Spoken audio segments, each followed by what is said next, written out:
What's up, peeps? Hope everybody's doing well.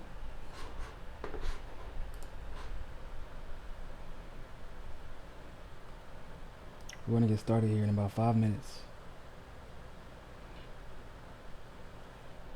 Let me know if I'm coming through clearly. Make sure everybody can hear me.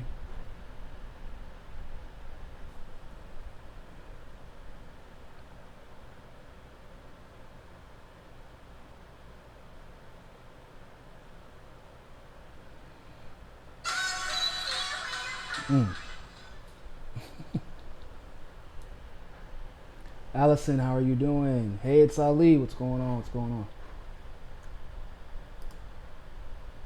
Trying to be fine. What's going on? David Moshella, Tyra N.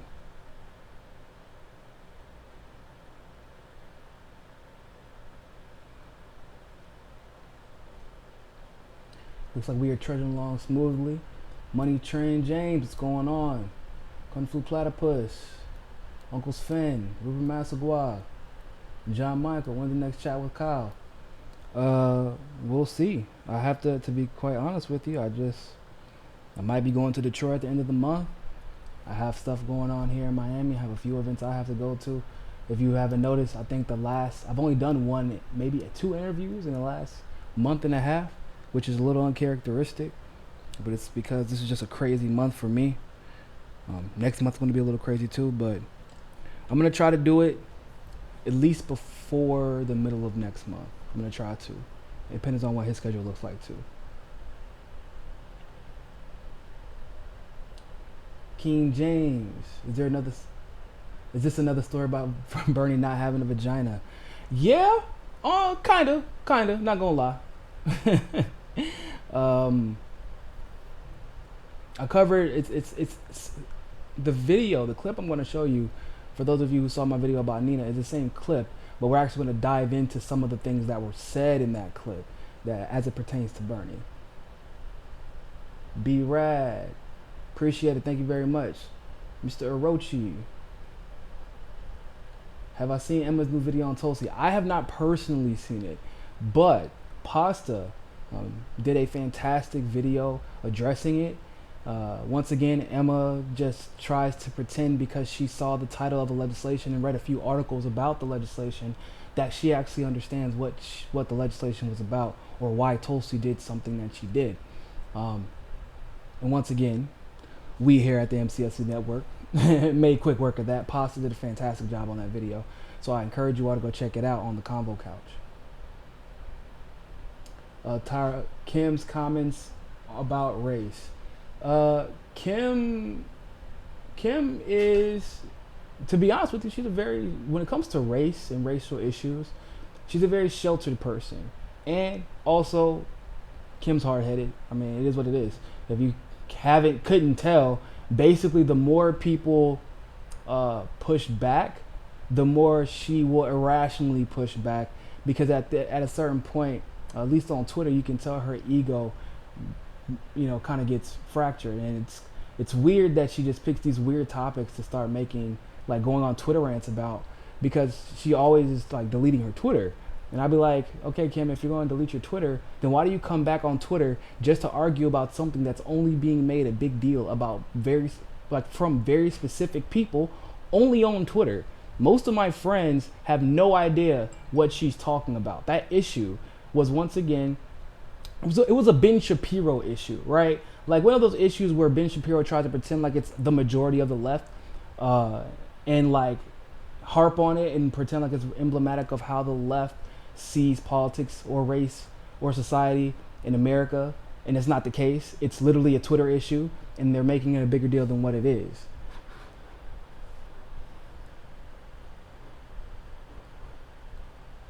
Can I call into the majority report?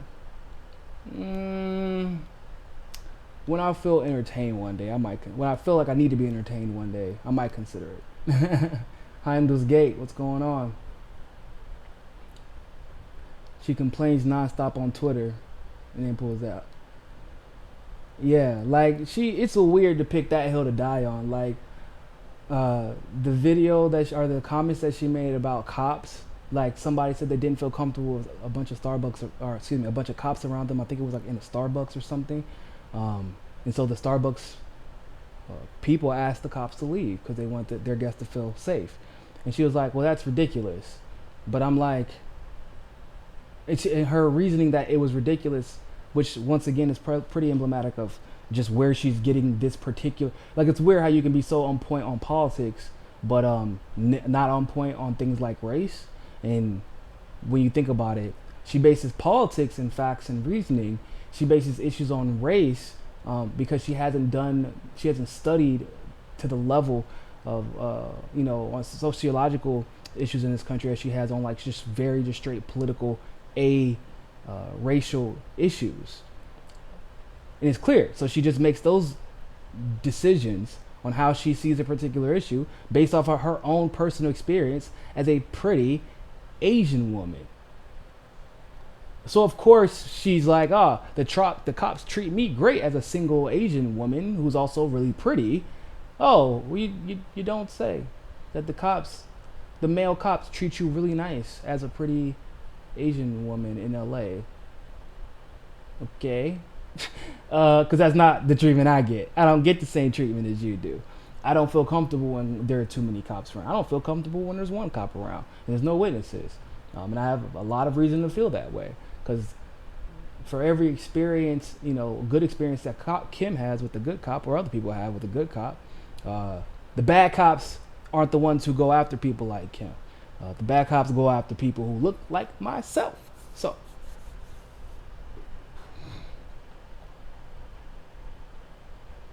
are you going to Detroit with Tulsi? I might. We're working it out. We're trying to see if we can make it happen.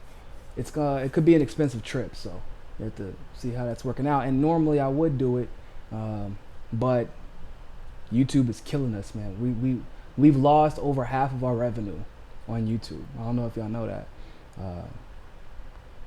And I was actually going to do a video to explain to people, because I think that people are trying to figure out how that type of stuff works. So I was going to try to do a video explaining it to y'all and showing you how I can like literally show you where our revenue was in one part of the month and then where it's at now. The monetized playbacks in February were like between 800,000 to 1.1 or 1.2 million, and they've dropped to like 300,000. So we can still get one or 2 million views in a month, but the monetized playbacks have drastically reduced. And so that's a big thing that's like kind of hurting us when we want to go out and travel and see that. But we're going to see if we can get out there though.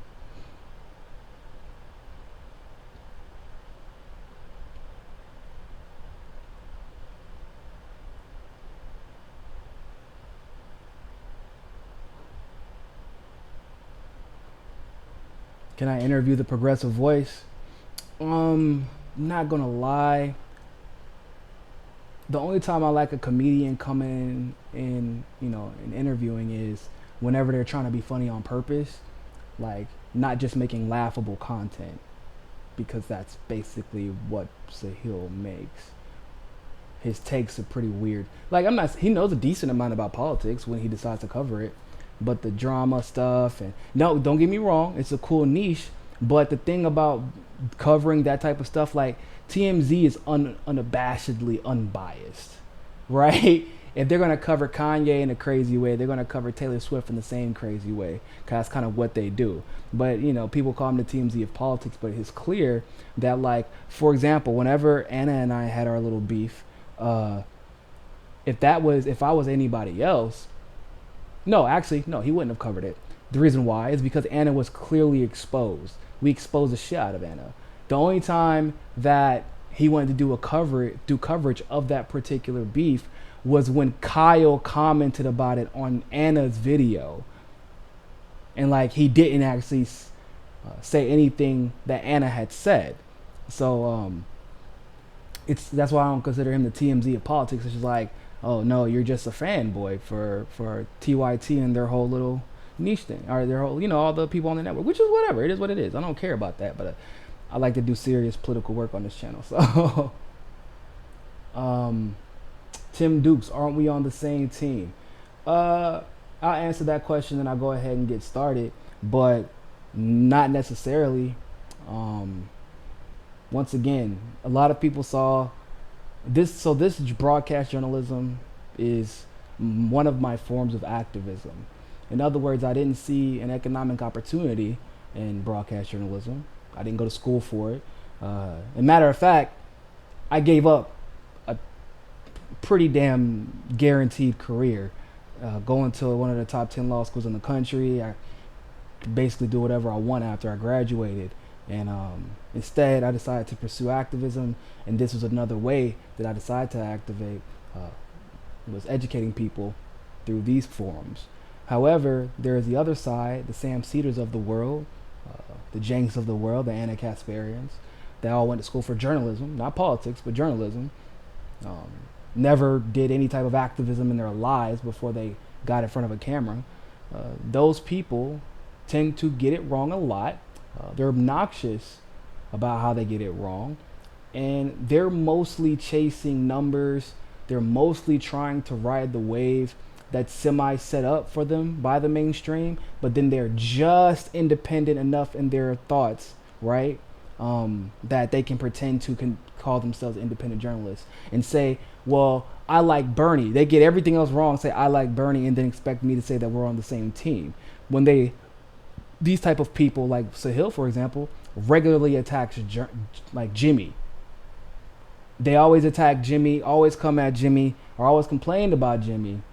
But it's weird because if Jimmy's the divisive one, why does Jimmy never say Sam Cedar's name? But Sam Cedar, for the last 3 years, basically had to make video after video after video trying to use Jimmy's name to prop up himself. Jimmy's takes speak for themselves. Sam Cedar, not so much. You're going to either have one or two situations happening watching Sam Cedar. You're going to either fall asleep before you get to the end, or you'll stay awake long enough to get to the end to realize just how bullshit his takes are when it comes to the most serious issues of today. So, yeah.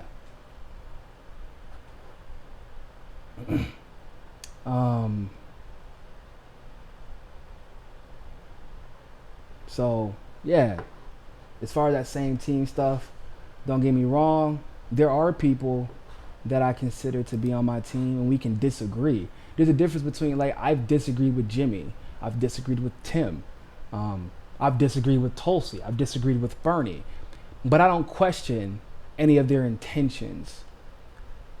B-Rat, thanks for the super chat. Keep bringing each other videos daily. I appreciate that, I really do. But yeah, like I disagree with an issue, or I disagree on the logic behind something, but I understand where they're coming from, and through a series of through pattern of behavior that I've witnessed from all of them, I know what their intentions are.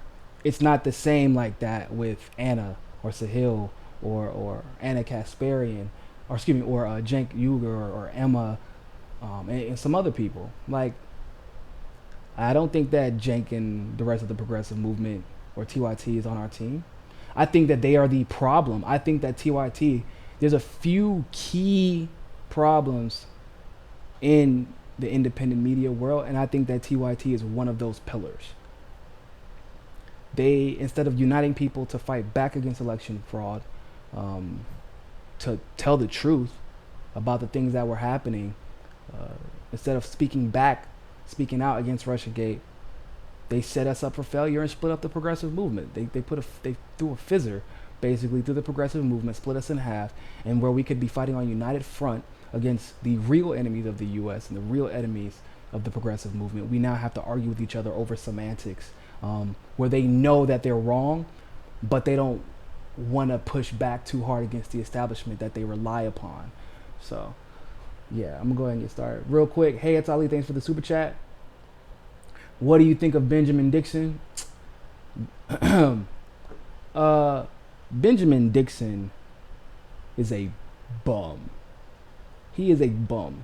He's not good at what he does.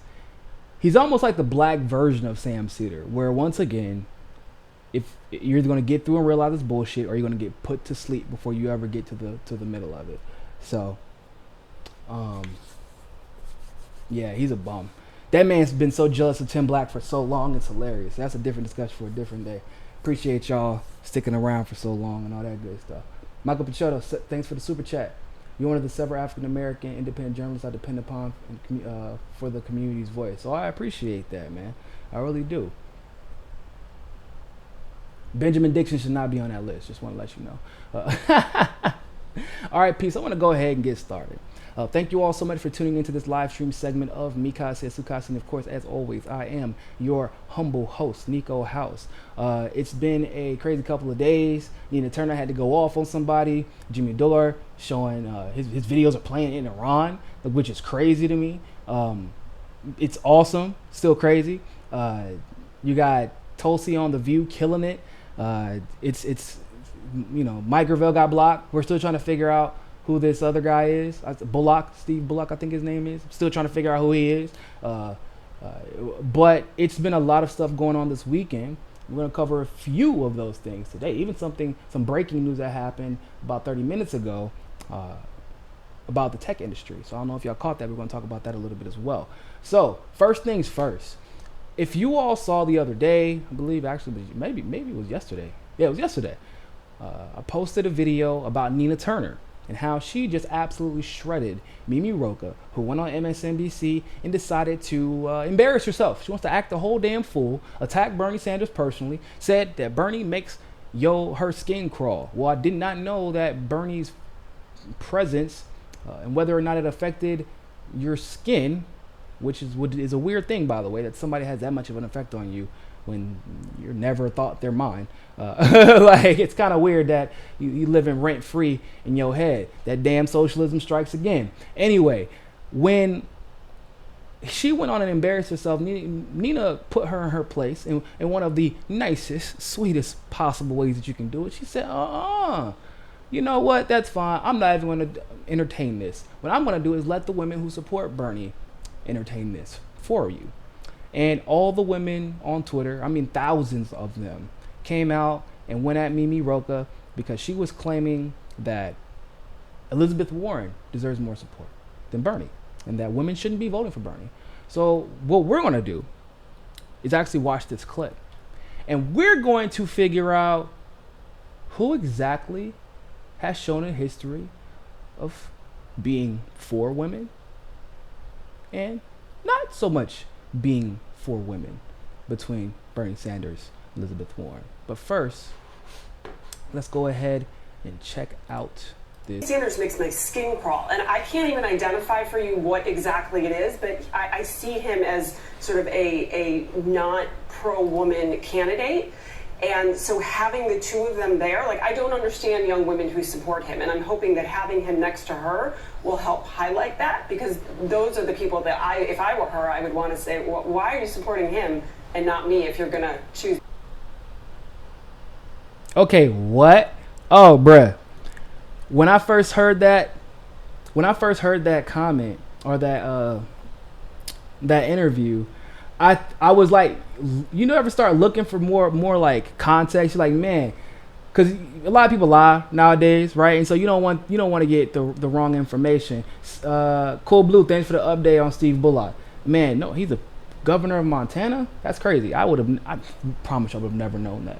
I could have looked it up, but then I'm like, I don't even know why he's important, so I'm not even worried about him. But the crazy thing about that interview is that, once again, you're expecting, if you go get some context, maybe before or after her words, that she's probably at some point at least spoken about a policy or has at least spoken about, like, something Bernie said, something Bernie did. I don't know. Give us a glimpse into her thought process and why she thinks that way.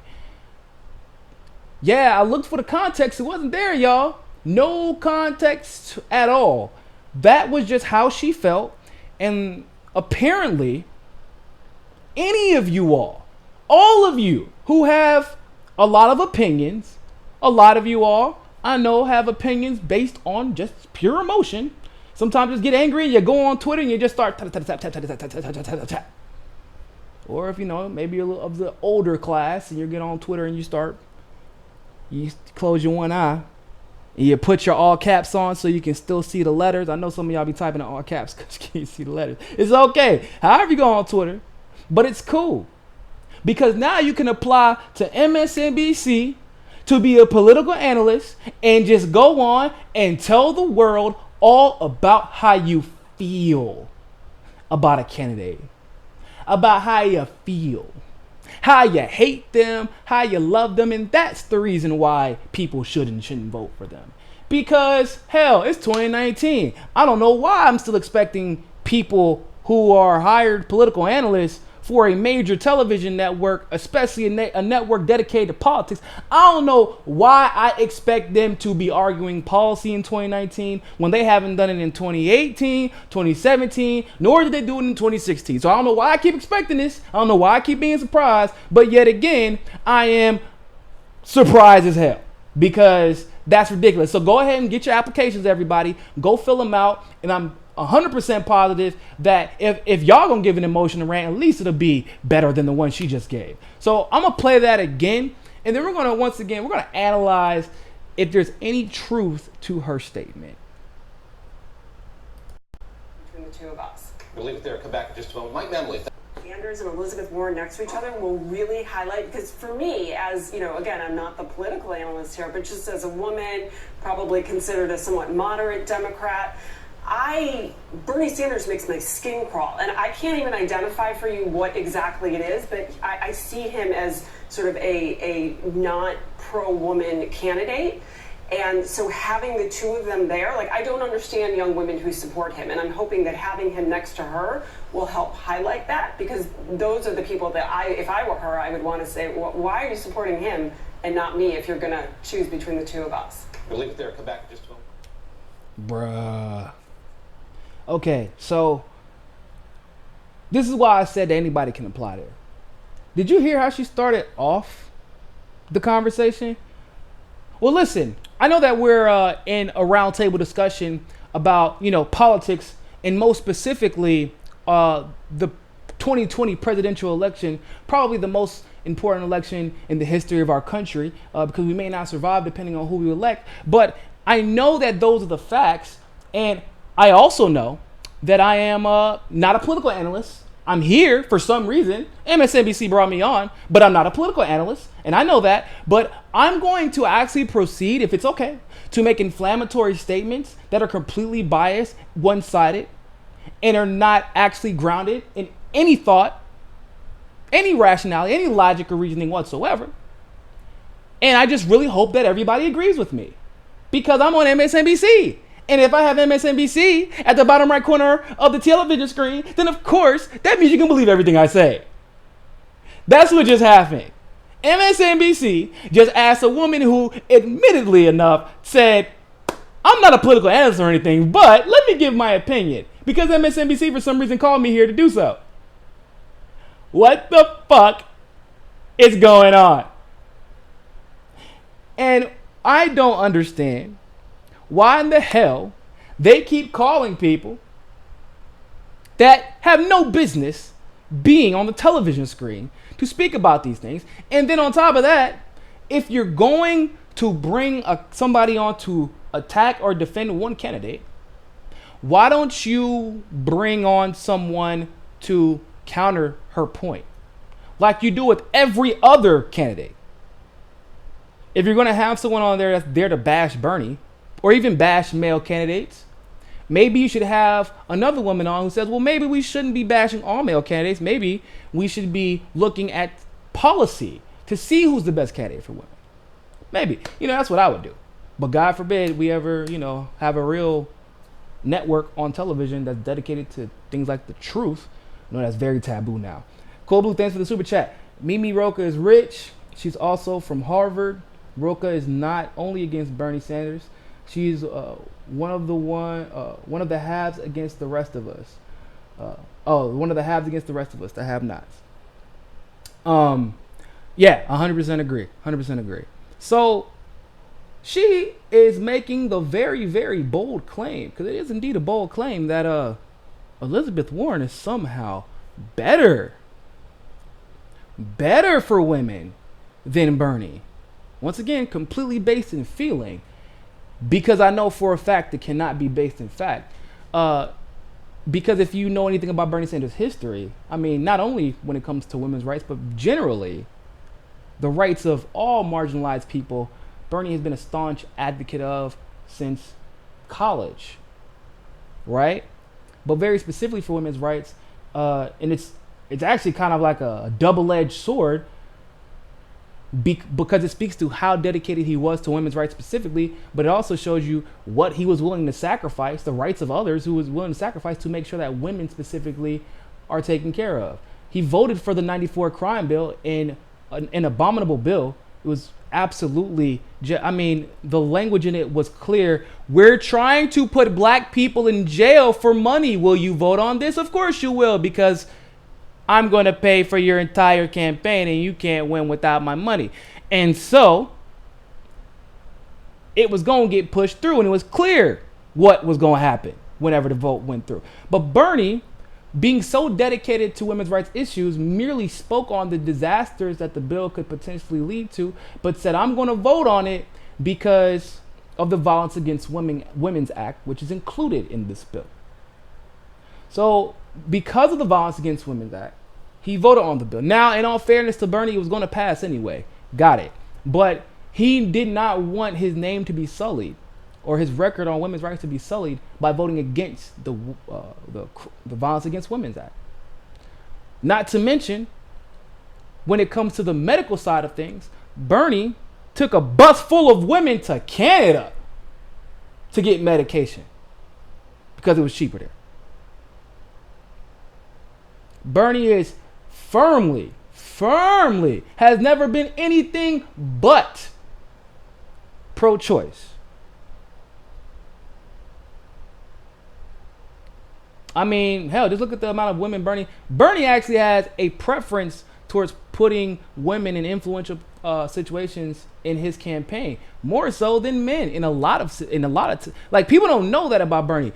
People look at the maybe the first 4 or 5 people from the last campaign he hired and think that that's emblematic of who he is, like, and that's just how he always runs things. I'm not saying he doesn't have a bunch of white people in charge, but he's like in Vermont, so like it's just a bunch of white people around. So, but when he finally got the network around him and the connections to do so, you see the type of people he put in influential positions. Nina Turner, Bree Joy Gray, a lot. I mean, people feel that one of the other press secretary is also a woman. Their well, I think not the campaign manager, but like one of the directors is a woman. Like, it's mostly women at the top of his campaign. So like, this has been a consistent thing for Elizabeth Warren. It has not, however, been a consistent thing for Elizabeth Warren.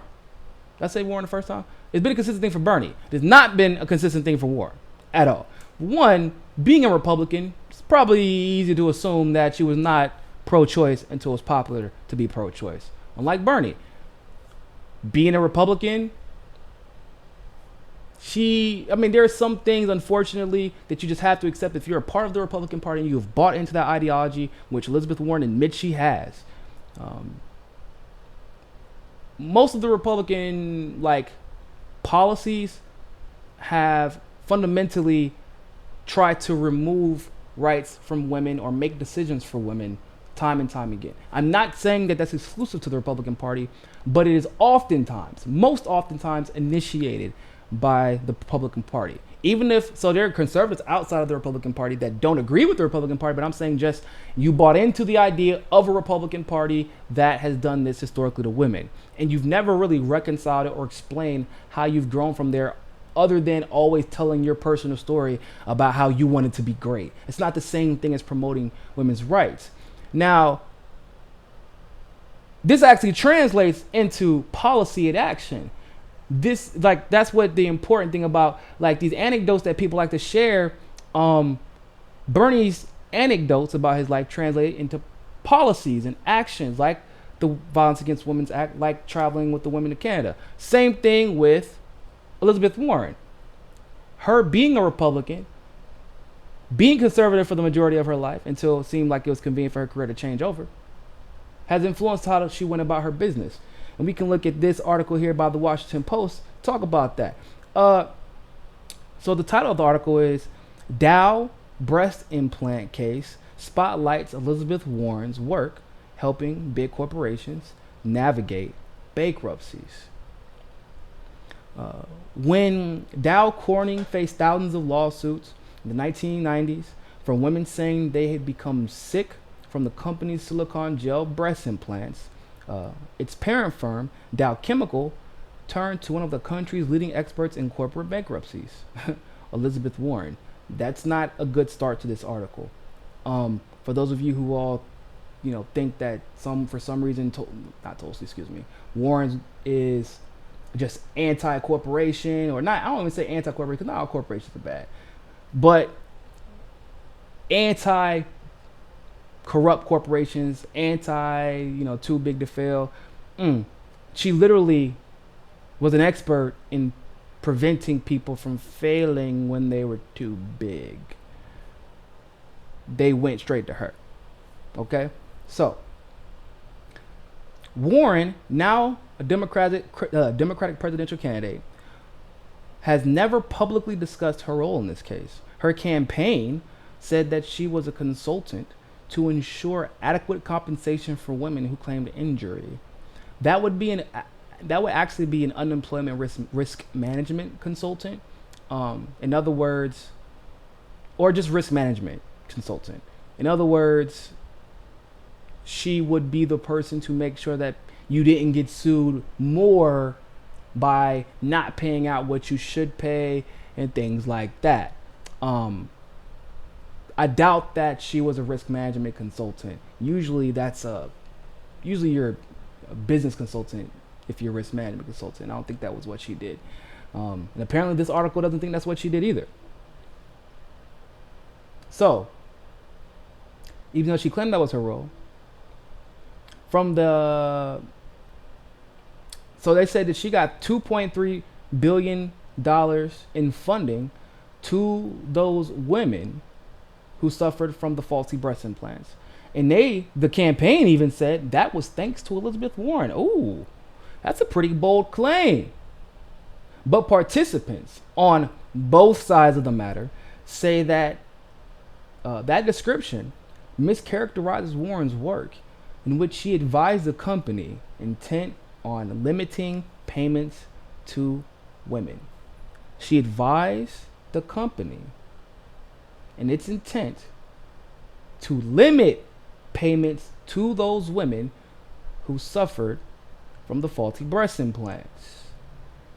I'm not sure if we're talking about who benefits women more, because we all know that society takes advantage of women in various different ways, and there's always basically an Olympic that's always going on for women to have to do different things to stand out in a male-dominated patriarchal society. I get that. So it's very important that when situations like this arise, that you pick a side and that you try and defend women when they're in the right.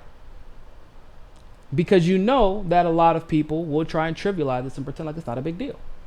Because unfortunately, they are women. I mean, it's not unfortunate they're women, but it's unfortunate they won't think of it as a big deal because they are women. Which is just as important as only thinking of it, or just as bad as only thinking of it as a big deal because they're women, right? So, in this situation, you have one side of the fence where Warren actually fought so women couldn't be fairly compensated for a company exclusively doing women wrong, causing them to get sick for years, giving them faulty breast implants. Warren, which is Hillary 2.0, stopped them or tried to stop them from being taken care of. Whereas on the other side of that fence, Bernie, as a mayor, put women on a bus, hustled them across the border, got some medicine, and did that regularly. Now, this article says that she was on the wrong side of the table That's literally a direct quote. Said Sybil Goldrich, who co-founded a support group for women with implants and battled the company for years.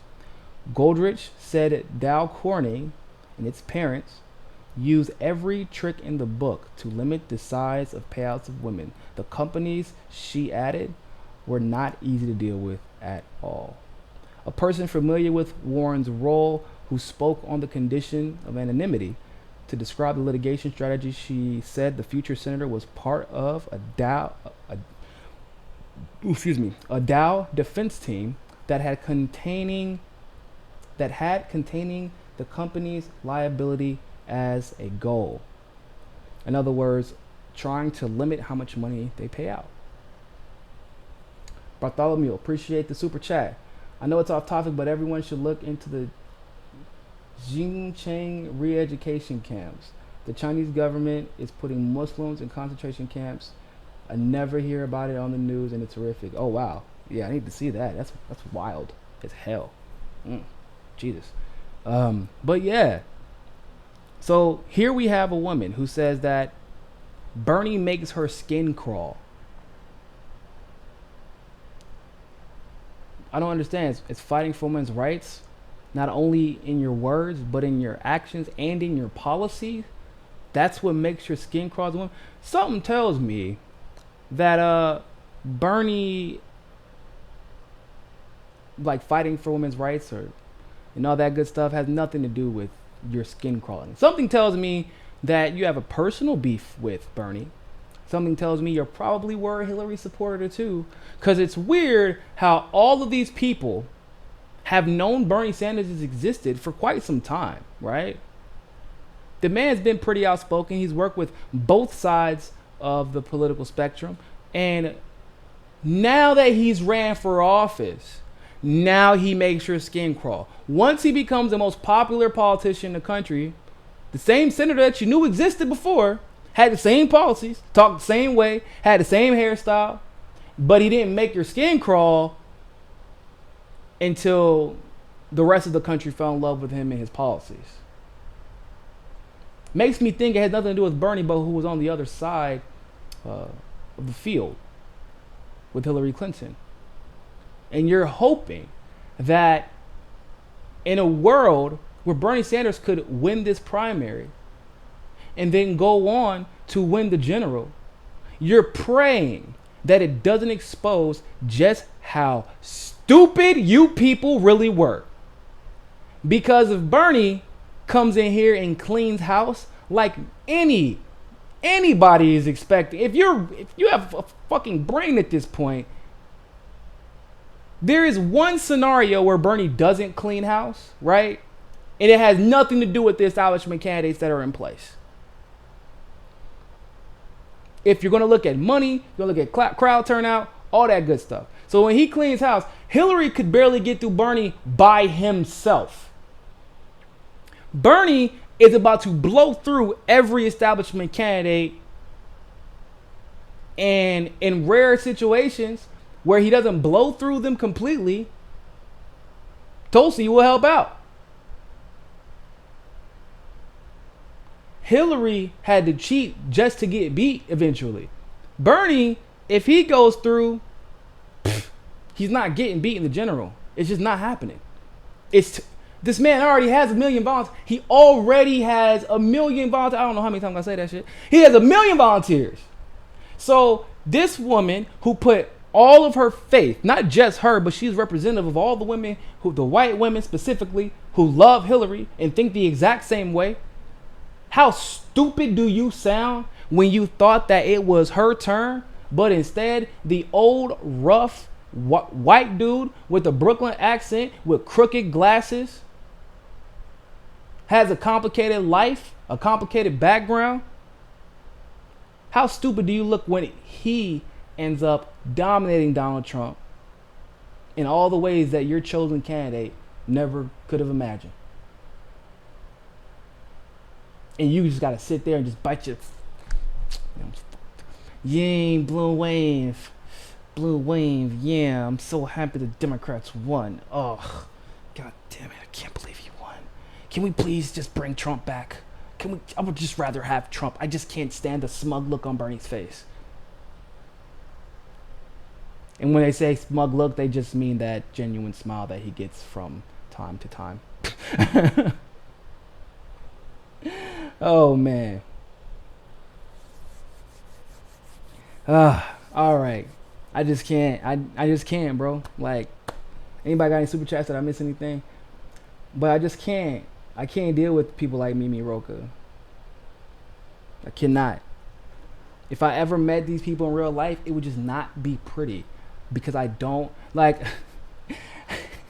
when Jimmy saw Anna Navarro in the spin room at the debates, bro, his face, he was like, they were just, him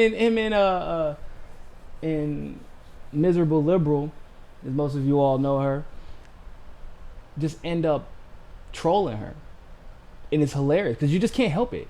When you've seen all the bullshit that they've done, they're just not good actors. They're just not. They're acting in bad faith. So I want to go ahead and move on to the next subject. Let me pull it up.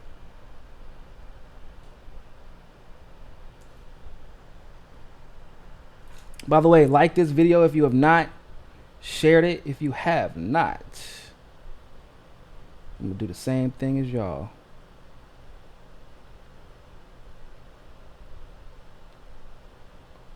If you have not. Have y'all liked the video?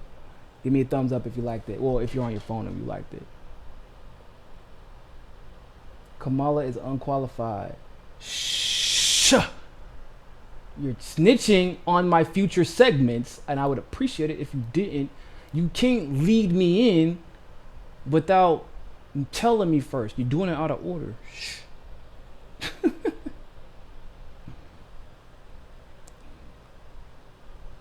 Oh, man. All right. All right, so, I don't know if you all heard the news, but Tulsi went on The View. And she did a damn good job. Not gonna lie, little weirded out because Meghan McCain was actually super sweet to Tulsi. I kept looking at her wayside and like where her hands were and behind her back because I was absolutely positive that Meghan was gonna try to pull out a knife and try to stab her in the back with a smile on her face. Seriously, I was weirded out by it. Trying to be fine. Thank you very much for the super chat. Scraping the barrel from my favorite casa. Oh, I appreciate that. Thank you very much. But yeah, I just knew it. It was coming. But she was actually super sweet to her the whole time. But Joy Behar all of a sudden was singing to a different tune. Now, we're gonna watch the 4 or 5 minutes of the clip with all the fluff. There's some stuff that they talked about in the beginning, but I don't want to get to that yet. We're gonna talk about that in a different clip. But Joy Behar started tripping.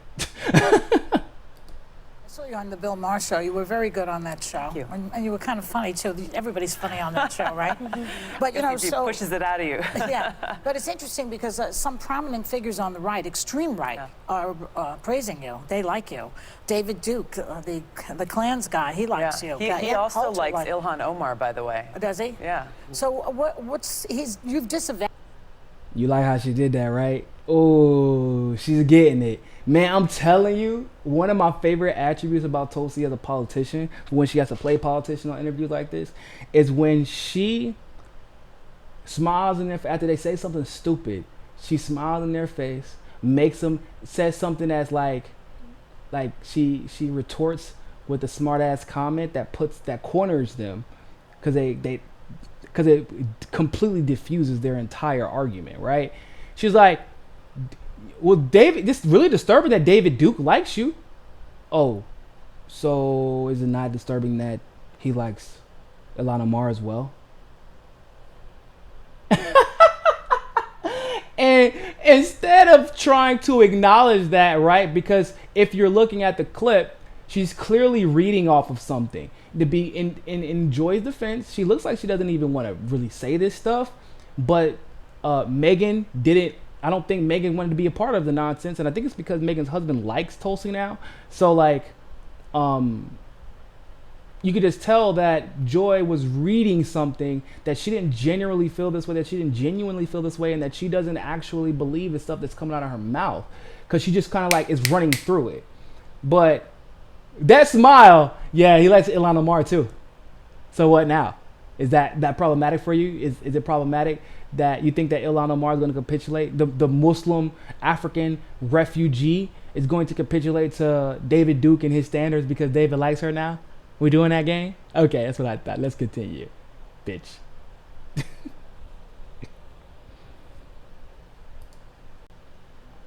Out him, Of course. And everything that he stands for. Of course. Why was he like you? Look, I think that, first of all, we shouldn't give David Duke any oxygen It's at Duke, all. singular. Thank God there's only one of them. That's right. I think that what I've seen and what I've heard as we've been going through this campaign, both in big cities and in small towns, is we've got Democrats, Republicans, and independents, people from across the political spectrum coming together, coming to our town halls, coming to our events, saying we can, as we just said, we can disagree on a number of issues, but this issue of the cost of war. So let me just say, first, hey, it's Ali. Thanks for the super chat again. This is a major character. This is major character development. Meghan McCain being a decent human being, and Joy Behar being the one who smears her. Yeah, absolutely, 100%. You see how masterfully she navigated that? She put Joy in her place. She pivots and says, okay, you're trying to divide. I'm going to bring us together. And then she goes back to the subject that we should be discussing, the real issues, rather than these TMZ, clickbait issues. And she does it with a smile on her face the entire time. I'm telling you, when this thing is all said and done, Tulsi should give a political interview class, because she is fire at it. She does it in such a way that you can't be offended by her retorts. She's being a smartass. Like, it's clear she's being a smartass. But like, can you be mad at her for being a smart? She didn't say it in a smart alecky way. She was just like, yeah, he also likes Ilhan Omar. Yeah. And we also shouldn't give him any oxygen. We should move on to real issues. Thank you. Appreciate it. Let's continue. And the experience that I bring to this most important responsibility that the president has as commander-in-chief, and ending these wasteful regime change wars. Well, they see you as an isolationist. That may be one of the reasons. There's two different things here. And I think ending regime change wars is often, unfortunately, mistaken as being an isolationist. But this speaks to the problem, I think, with the mindset that some folks have, saying, well, if we're not bombing other countries, or if we're not levying crippling economic sanctions, then we must be turning our back on the world. When what I'm saying is we have to end these wasteful wars that are costing us as taxpayers so much money, that are coming out of our schools, out of our hospitals, out of our communities, and instead invest here at home and be leaders in the world and be a force for good. Yes. Build relationships on cooperation rather than running around with a stick saying, Yeah, I understand that, but they also say that you Okay, so you heard that? Look at I paused it here for a reason. They also say, who is they, Joy? Did you go to Twitter and just write some stuff down that people be saying sometimes? That sounds like what you did, Joy. I don't blame Joy for it. I'm sure that her producer gave her something. She probably read a little bit of it and was like, oh, I guess these are okay questions. If she even read them at all. Right? If even that. But the last time that Tulsi was on, remember, they attacked her from the right. How can you not be hawkish enough, even though you are also a war hawk, apparently, according to the left? But how can you not be hawkish enough on Maduro? How can you not be hawkish enough on Assad? That's insane. We should want to go to war. Don't you like war, Tulsi? I thought you were a soldier. And now it's, well, how come you are liked by racist people? And so they got Joy attacking her from the left now. See, it's all about ratings. Tulsi brings them ratings. So they want to try to get her to discuss and engage in controversial topics. But look, once again, she's navigating the situation perfectly. Manny, thanks for the super chat. That is what Tulsi should ask. Who is they? Well, Manny, you might be surprised. They support you because they say that you support extreme vetting of Syrian refugees, and also that you criticized Obama for not saying radical Islamic terrorism. Well, I don't want to talk about what they're saying. This is what they say about you, I get it. And why they say, and Coulter says, oh. I get it. Like, first of all, let me correct Joy. Tulsi didn't say anything about extreme vetting of anybody. What she actually said was that the bill that was being pushed through for refugees, in case you all didn't know, was actually an extreme vetting bill. It had a bunch of redundancies in it that on the surface level made it seem as if, oh, we're letting refugees in. But Tulsi didn't vote for it because she's like, we already have all these checks and balances. Why would we do a redundant bill that's going to... It basically was, and it was going to give another blank check to the Pentagon, is what was probably going to end up happening. So, wasn't no extreme vetting of Syrian refugees, one. But even still, I don't think that anybody really has a problem with, especially what we know now, we should not have a problem with vetting people if they're willing, and most people who are coming as a refugee would be willing to be vetted in a legitimate way, not being put in a cage should be vetted. Especially knowing that we prop up terrorists in the region.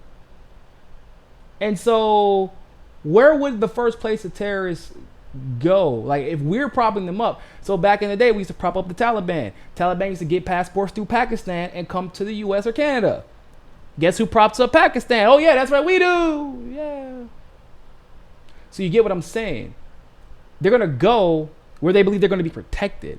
And if we have a chance to catch terrorists, then we should make sure we can do that. So there's nothing wrong with vetting, one. But two, what Tulsi didn't want was redundancies and another blank check to the Pentagon. But y'all caught that, right? When she was like, I'm not trying to discuss who they is. I get it. Okay, Joy. All right, Joy. I get it. You're reading off the card and somebody told you to say all these things as fast as you can, back to back to back. We got it. Cool. Now can we move on? Goody for Tulsi. Look, I will never apologize for making it my priority to keep the American people safe. That's the bottom line. And so if we look at the policies that we have, that Congress is considering, the job that the president has as commander-in-chief, this has to be at the forefront of the decisions that are made. And the problem with our foreign policy for so long has been, this has been lost. And this is how we see, for example, with the Iraq War, the decision to go to a war that I served in, a war that we lost thousands of my brothers and sisters in uniform. Right, big mistake. That decision was not made in the best interest of the American people. And frankly, it wasn't made in the best interest of anybody. The Iraqis. Exactly. I mean, nobody. Exactly. Nobody. That's true. The president hasn't backed down on his attacks on the 4 freshman congresswomen. This weekend, he tweeted this: I don't believe the 4 congresswomen are capable of loving our country. Do you think the president is inciting violence against these women? The president is inciting racism and violence in our country as a whole. This is what's so dangerous about what he's doing, is he's using his platform to incite this racism and bigotry when really he's just doing it for his own political gain. And so when President Trump says, he's saying love it or leave it, right? What he's really saying is love me or leave. He's making it about himself, saying that if you disagree with Trump, you disagree with his views, then you should leave. Then you don't belong here. And I think that's really what's so dangerous, is he is seeing himself as America rather than recognizing the fundamental values of our country are based on our freedom of speech to agree or to disagree. He says that's the patriotic move. Look, woo! Tulsi once again knocks it out of the park. I think that her comments on Trump really demonstrate how you can have a conversation about the kind of president Trump is and not just be orange man bad, Trump derangement syndrome. We want him out so bad that we'll create lies. But the reason you want him out so bad, the only reason you want him out is to get who you want in, and you'll create lies, because if we tell the whole truth, oftentimes the truth that things that are true of Trump are most often true of the very politicians that they want to take over the Trump administration. Let's be very clear about that. So the way Tulsi artfully addresses the situation is like, oh yeah, he absolutely is inciting violence. He is inciting racism. If you are claiming otherwise, I don't know what to tell you at this point, because it's pretty obvious. But that isn't even the most important message that I think people who may immediately try and defend Trump or claim quote unquote identity politics should be taking away. The most important message that you should be taking away is that somebody who doesn't even like engaging in any type of identity politics has to call this out, and that's saying something. But also, what she says next is, he's basically making this, if you don't love me or agree with me, then you should leave. And very clearly, it looks like he is trying to literally make that happen, right? He's trying to get rid of the refugee. He goes on to claim that most of the people who come into this country are not seeking refugee from South America and Central America, are not seeking refugee status. He says that most of these people just want economic opportunity that is not qualified for political asylum, which is not necessarily true. Sanctions and things like that can actually qualify for political asylum, or the results of economic sanctions, because in every other country, and it should still be in this one, but we pretend like it's not, economic sanctions is actually an act of war. So, yeah. But basically he's saying if he takes those protected statuses away for political asylum from countries where people the people in those countries strongly disagree with him, and his tactics and the way he wages war in their countries. He demonizes people, tells them to go back when they disagree with him, go back to where they're supposedly from. In other words, if he he says that everybody else on the left they're snowflakes, everybody's fake news all the time. If you disagree with him, you're crazy. He bullies you. He tries to use his Twitter following to crush you. And if you ever criticize him, though, he like on Twitter the other day or yesterday, he was like, "This is presidential harassment." He can't ever simply just argue the reasons why somebody is right or wrong. He makes it him versus everybody who disagrees with him. And when that's a demagogue, first of all. And let's be very clear about something. Let's not assume that a lot of Trump supporters are not very aware that the actions he has been taking and the words that he has been speaking are authoritarian. In many authoritarian societies, almost everyone that had a long stint, a lot of people were okay with it.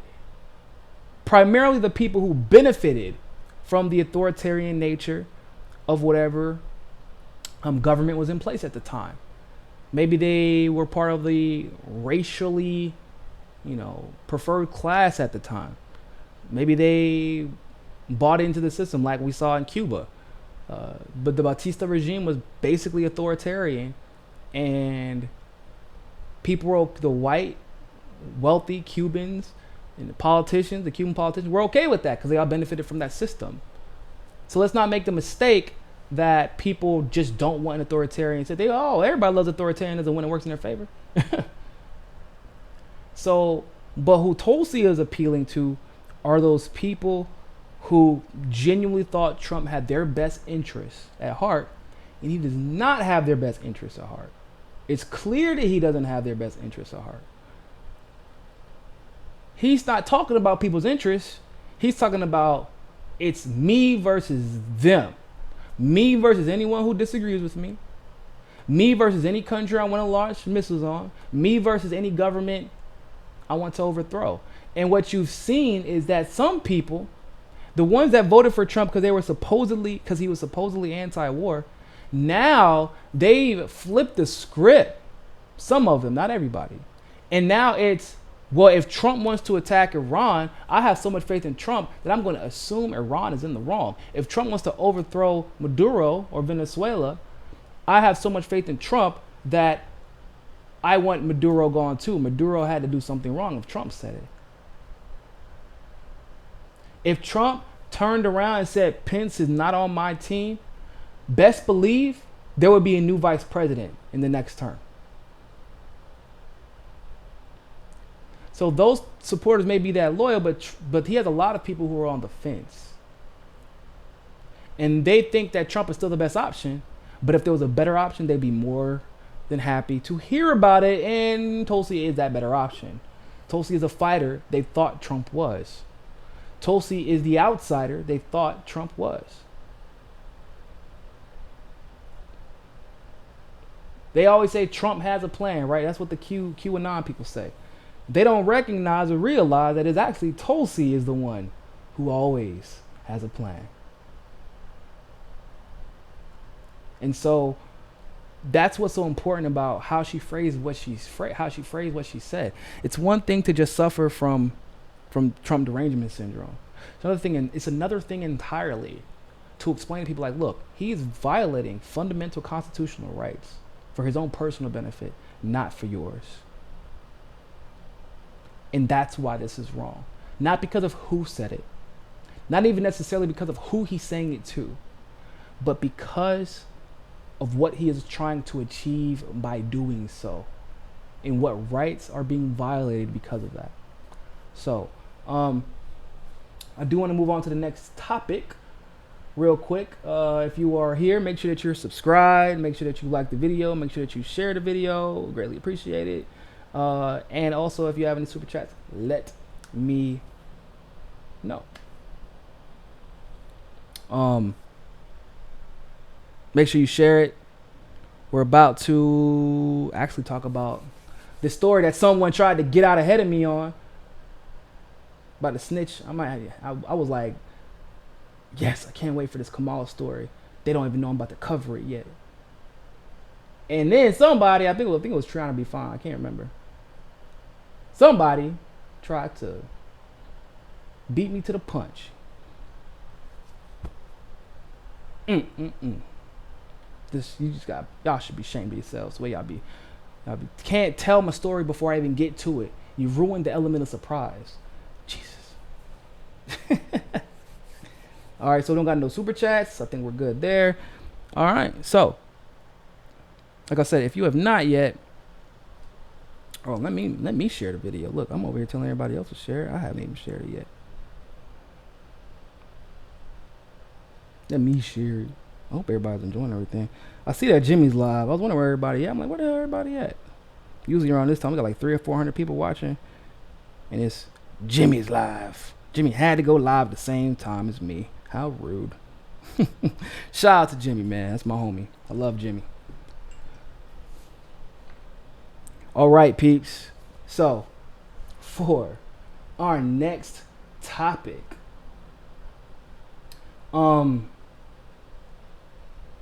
Tulsi has some words about Kamala. I don't know what's been going on. What I do know, however, is that Tulsi has been making it abundantly clear what her intentions are for this second debate. And her intentions seem to be to put Kamala's political career in the dirt. That's what it seems like. Because she goes on to a radio show, a sports talk show, actually. And for those of you who don't know, actually, Tulsi's really educated in MMA and UFC stuff. Did not know that. Like, is really, really good. Really educated in that type of stuff. So if you're interested in watching that, let me know and I'll give you a link. I do have it saved. But she also has some other words to say about some of her competitors in the upcoming Democratic presidential primary debates. The long story short is Representative Tulsi Gabbard. Kamala Harris is not qualified to serve as commander-in-chief.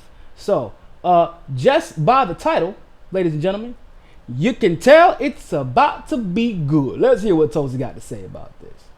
Representative Tulsi Gabbard on Tuesday said that Senator Kamala D. Harris is not qualified to be president because she lacks the foreign policy credentials and the temperament to lead the nation on the global stage. Ooh! Ooh! No, she didn't. You just said, so Tulsi, she said, I mean, she doesn't have the credentials. I have more experience than she does, but also that bitch crazy. She didn't say that, but that's what I'm taking from it. I'm just saying, Tulsi. She ain't got the temperament. She don't carry herself like a president should. That's what Tulsi said. I didn't say it, Kamala. That's what Tulsi said. At least that's what I'm implying she said. So, she goes on to say, I think that one of the things I am most concerned with Kamala is that she's not qualified to serve as commander-in-chief, the Hawaii Democrats said on Outkick, the coverage with Clay. I can say this from a personal perspective as a soldier. She has no background or experience in foreign policy, and she lacks the temperament that is necessary to be commander-in-chief.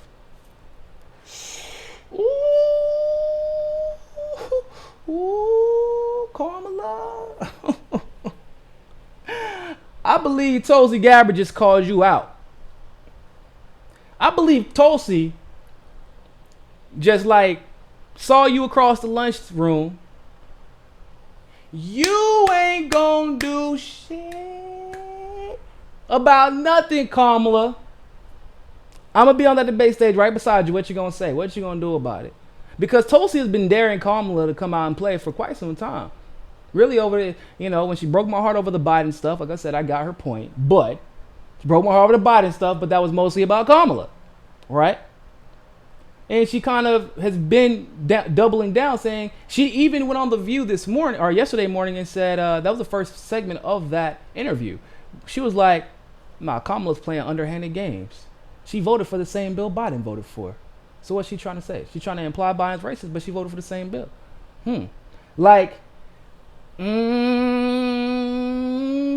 So she said it yesterday on The View, a nationally syndicated show. Today on FS1, Fox Sports 1, on a nationally syndicated show. And I don't think she's about to stop saying it. What I think is about to happen is Tulsi is about to turn up on Kamala Harris at the debates. Now, the other day, I said that this was a possibility. I said, look, I can't say this for a fact. I can't say that I'm 100% certain, but I can say that Tulsi may or may not have gathered a lot of opposition research about a lot of candidates, more may or maybe not Kamala, more so than anybody else. And that with how mad she sounded when they gathered the information, she may or may not be ready and willing to use it when the debates come. I did say that. Copernicus, thanks for the super chat. That's the Tulsi we've been waiting for. Who are you telling? You was not a lying boy, because I've been waiting for it, because I know that's how she is. That was the first big debate that she's been on. Like I said, she is naturally a shy person, but once she gets comfortable, it's kind of like the first time she went on The View. She did a great job the first time she went on The View. She navigated it well, except for her comments that were made mostly because she kind of got a little nervous, right? Because that was her first time in that particular situation. It was around the time she first announced, and navigating interviews was somewhat of a difficult task considering that she was under fire 99% of the interviews that she was in. This time she goes on The View, handles it masterfully. So her first debate, and then once again, just like her interview, she still always ends up coming out on top anyway. And she ended up coming out on top in her first debate, even though all the chips were against her. This time, there's actually going to be some important people on stage, at least people that she can take out, that she doesn't necessarily feel bad for taking out. And this time, she had somebody that she really, really does not seem to like all that much, who just has a record that many people in the American public believe deserves to be exposed. And so, like I said, she may or may not be about to rip Kamala a new one. Maybe. Perhaps. Who knows? But Lord baby Jesus, Kamala, I don't know what you're gonna do, because now you're in a predicament. Kamala, you're being called out directly. Tulsi doesn't even usually name names when she doesn't like people, or when she's calling someone out. She'll call out Democrats or Republicans on both sides, members of my own party, people of this, people in this race. That's usually how she addresses people, because for the most part, I think she don't like any of y'all, except for one person, that will be Bernie Sanders. But when Tulsi goes out of the way to call you by name, not once, but twice, how many times did it take for Tulsi to say Trump's name before? She just said, you know what? I'm tired of calling your damn name on Twitter. Trump, you is a bitch. How many times did it take? So imagine what she's going to do to your ass when she's trying to run for the office of the highest office in the land. And she is on a debate stage with you, where basically she has absolutely nothing to lose. For all we know, I hope that this will not be it. And if you have not, make sure you go donate to Tulsi2020.com. Help her get on that debate stage. But for all we know, this could be her last debate. So do you think, and she already doesn't like you. So if this is going to be my last debate, potentially, probably not, but you never know. If this was going to be my last debate, if this was for all the marbles, if I had 1,000 to 1 odds of winning the presidential election, probably even less than that, and I know that y'all already don't like me, I'm not going to get a job after this anyway, I don't have anything, what would I do in that situation? Oh, that's right, I would light your ass up. I would be acting a whole fool. I might even bust out a backflip,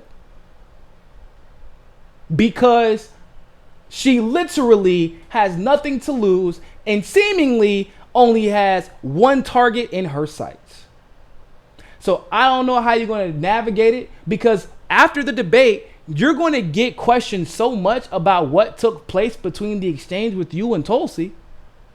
Because it's going to be the topic of discussion on Twitter. It's going to be the topic of discussion on Facebook. Eventually, because of how popular it is, because it's going to be discussion on independent media, mainstream is going to pick it up, because mainstream loves beef. And you just happen to be one of the most propped up faces in mainstream. And unfortunately for you, the candidate who supposedly has a 2% chance of winning will now be attached to your name for ripping you that new asshole we was just talking about. Remember, just 5 minutes ago we talking about getting rid of the new asshole? Because you about to get ripped one.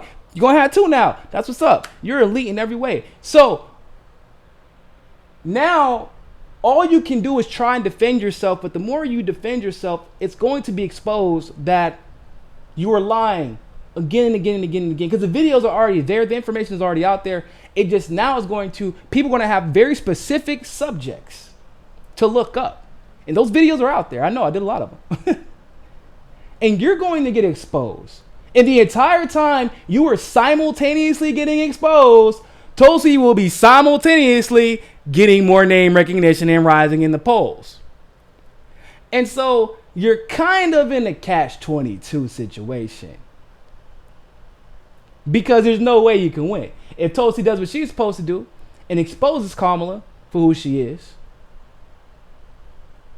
if Tulsi does even a quarter of what she should do, it only takes, I said this, I don't know how many times I'm going to say this again, but I said it before and I will say it again. You don't win the debate by talking the most, talking the loudest. Ask Beto. Beto talked probably the second most, second to Warren. How did that work out for him? He almost killed his campaign after he just restarted. It's about who gets that 30-second clip. It happened to Kamala, happened to Tulsi, and to a degree, It happened to Mary Williamson as well. Some would even put Bernie in that argument for his last speech. That's how you win. It's the clip that gets played on replay after the debate. You're going to be in that clip whether you like it or not.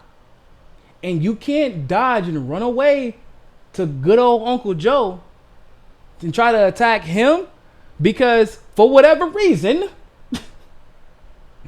Tulsi's already shown that she's not playing the game where you try to weaponize identity politics for underhanded political agenda just to boost your own profile because you don't have any policies to do so. So every time you try to turn around and attack Joe, Tulsi about to grab your ass by that collar, bring your ass back over here. We ain't done talking. Just saying. I'm gonna love seeing this. It's gonna be so beautiful. I'm so ready for it. You have no idea. All right. So I just want to cover this breaking news really quick. Let me pull it back up.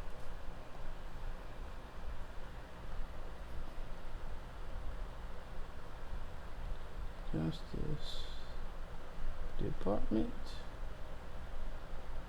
It's some breaking news about the tech companies actually.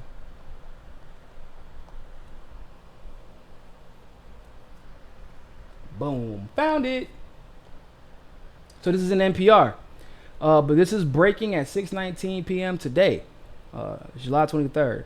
So it's the DOJ, Department of Justice, starts review of whether major tech companies are too powerful, which is kind of weird, right? Because it's almost like, I don't know if they've been listening to Tulsi, because we do know that the Trump administration to a degree does listen to her, or if it's Tulsi speaking stuff into fruition, because this is like the second or third thing that she's talked about, and all of a sudden we started seeing it being addressed.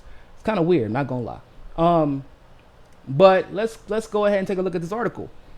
The Justice Department says it's launching a wide-ranging antitrust review of big tech companies.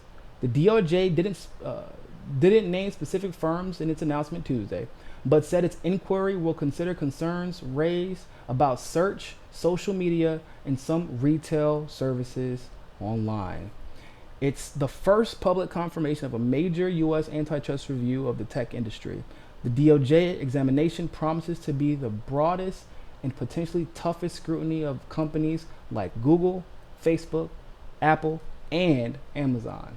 The Justice Department said its antitrust division will study how major online platforms grew to have their market powerful and whether they are acting in ways that have reduced competition, stifled innovation, or otherwise harmed consumers. Woo! YouTube, y'all in trouble. And Facebook too. We'll see what happens with Facebook. Cause like, hell, 3 out of the 4 of the companies they named already have like are CIA invested companies. So we'll see. But the people who are in charge of the CIA are not necessarily in charge of it anymore. So this is going to be interesting, to say the least. How much faith do I have? Actually, I have a lot of faith, believe it or not, because this particular administration has had a lot of problems with big tech companies.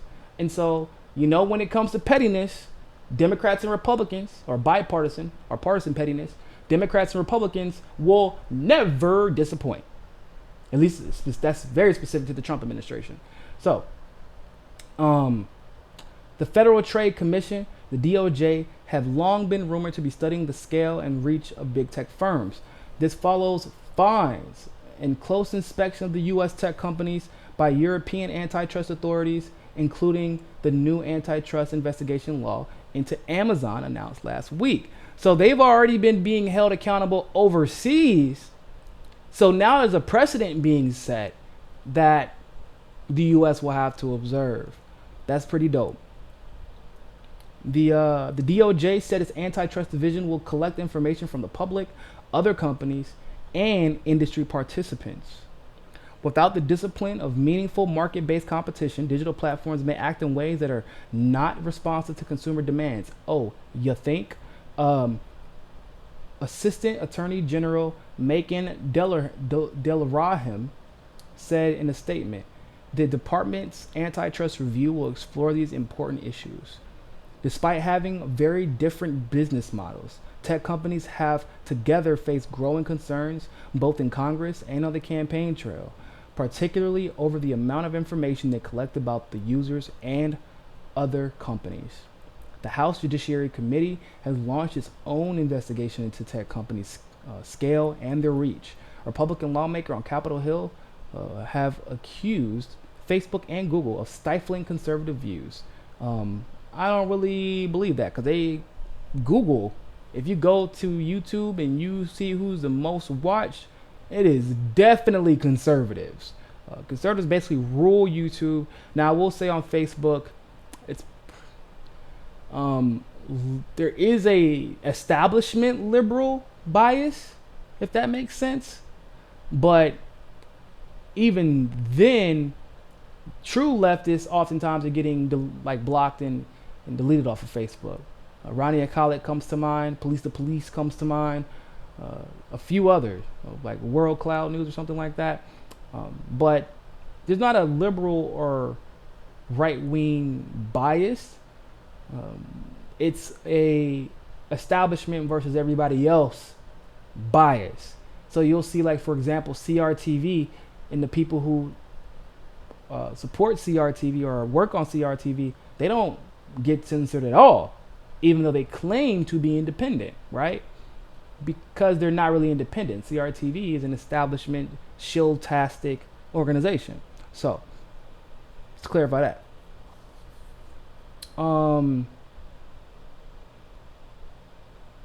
Of course. So the article goes on to say,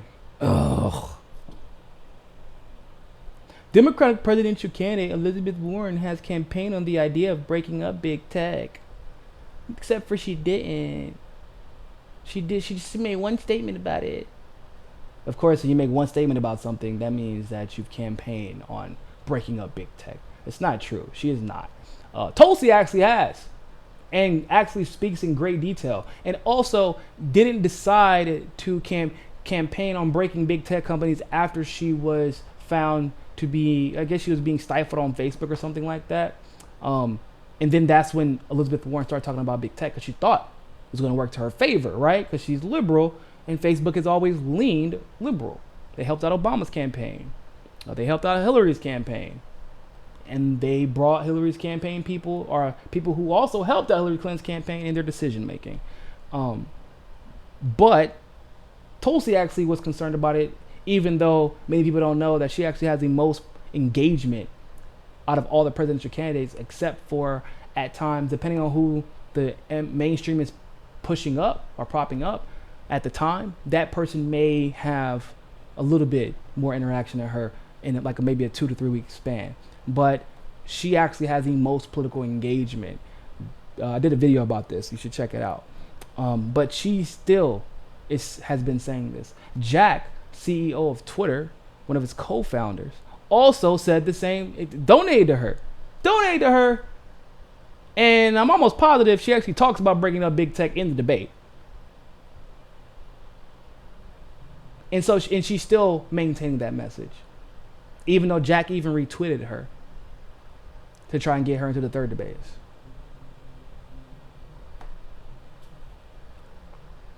So, like, I hate that they're trying to give Elizabeth Warren credit for this. And you know that this is something that Elizabeth Warren's probably going to try and take credit for. But I really hope Tulsi gets a tweet out about this sooner rather than later. Because I don't want Elizabeth Warren to get credit for this too.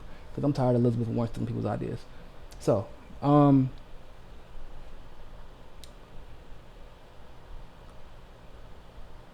U.S. Attorney General William Barr said that he doesn't think that big is necessarily bad. But he said this in January. But I think a lot of people wonder how huge behemoths that now exist in Silicon Valley have taken shape under the nose of the antitrust enforcers. I want to find out more about that dynamic. Now, like I said, Bart said this in January. I don't know if his tune has changed since then. But yeah, maybe it has. Maybe that's why we're starting to see this investigation open up.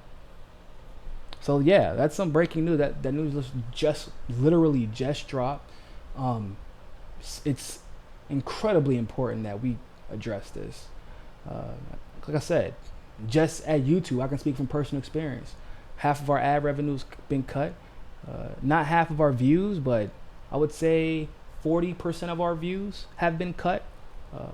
The way we have been searched, like our appearances in the search engine have been halved as well, if not even more than that. And it's not based off of like a true algorithm that's acting altruistically, because I'm going through the same thing as that David Pakman's going through, which is David Pakman shouldn't be suffering from the same ailments that I am going through, right? Our problems should be different, but the only thing that's different, same thing with like Kyle or Jimmy, the only thing that's different is the raw numbers, but the percentages are almost exactly the same. The amount of money, the percentage of money we're all losing in ad revenue, the percentage of monetized video playbacks, the percentages of suggested views, the percentages of search engines. If you go from January through the end of March and even April, our channel, if you typed in Tulsi Gabbard, was the #1 channel on Google and YouTube. Like if you Googled Tulsi, my videos of Tulsi would actually come up before Tulsi's videos were. And now if you like, it doesn't matter how many, we have more views than most of the Tulsi videos on the mainstream channels. And yet if you Google Tulsi, or if you YouTube Tulsi, it's a bunch of mainstream channel videos that have 2,000, 5,000, 6,000, 3,000 views. Then it's Tulsi's channel. Like it's like 7, 8, 9, you gotta scroll down. Then eventually you get to Tulsi Gabbard's actual channel. Then 3 or 4 videos down after that, you might see our video that has 100,000 views compared to the 5, about the same topic, that has compared to the 2,000, 3,000 view videos of the mainstream. So that's why it's really important to challenge these big tech companies, because it's also stifling and limiting the public's ability to participate in democracy through informed engagement. It's literally infringing on our constitutional rights. We are at the point. And I mean, not even from that, just from a business perspective, my brand is dependent on the platform that I belong to, the largest platform I belong to most often. And because of some of the things they talked about in this article, it's clear that there isn't another platform that is being allowed to thrive, because Google can basically work to disallow that from happening. Facebook can do the same thing. Every time another platform comes out with a great idea, Facebook can basically pay to make sure that they can publicize it and take advantage of that idea first. Amazon's getting insane. I mean, we already know how bad that is. So, thank you all for tuning into this live stream segment of Mikasa Sukasa. Greatly appreciate you all sticking through that entire time. Looks like we had a pretty clean and lean stream. If you did not catch all of this, it will be available in podcast form here in probably the next few hours. So make sure you check it out there as well. If you have not, make sure you like the video. Make sure you subscribe to the channel. We have a lot of subscribers lately, so that's pretty dope. We've got like 200, 300 in the last 3 to 4 days. So that's awesome. Glad to see everybody sticking around. Make sure if you have not, donate to Tulsi2020.com. Go donate $1 right now. Don't forget, Tulsi 2020. Let's get her on that third debate stage. And if you are so kind and generous, help keep the show alive and help us continue to grow by becoming a patron. You can join Patreon and by donating as little as $1 and becoming a member. And like I said, helping our show grow. If anybody who's been here since the beginning, since we had 1,000 subscribers, knows every dollar counts. We have grown exponentially, and so has the quality of our show alongside of us because of people who, like yourself, that have become a Patreon and have donated to us monthly. So if you want to donate through PayPal, you can do that as well through the link in the description below. With all that said, ladies and gentlemen, always remember, more than anything else, find your balance. Peace.